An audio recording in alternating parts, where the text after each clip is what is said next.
Galicia celebrou esta mañá o seu acto central en Fitur, que serviu para presentar a campaña coa que a comunidade promoverá este ano o seu destino turístico, baixo o lema Unha viaxe no gastronómico e sostible.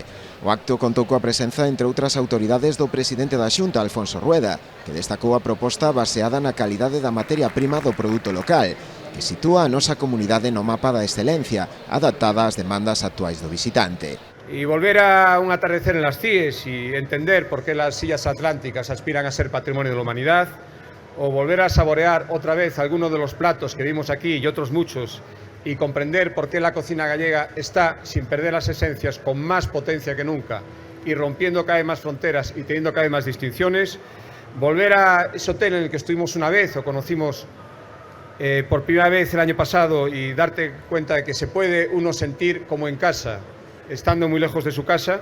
Todo eso es lo que supone Galicia y eso es lo que queremos seguir haciendo.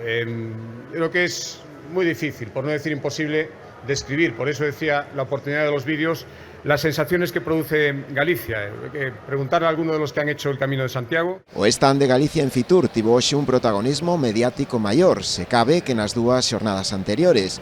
A xa sabida presenza de Rueda e varios conselleiros, sumouse tamén a da ministra de Turismo, Reyes Maroto, o presidente do Partido Popular, Alberto Núñez Feijóo, o presidente de Castela León, Alfonso Fernández Mañueco, así como o alcalde de Madrid, José Luis Martínez Almeida, que non quixeron deixar pasar tampouco a oportunidade de visitar o espazo galego na feira.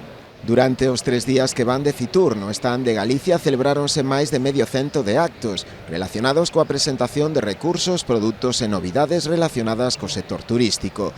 Por el pasaron centos de profesionais, tanto a nivel nacional como internacional, e tamén xornalistas, coa intención de coñecer as potencialidades do noso territorio.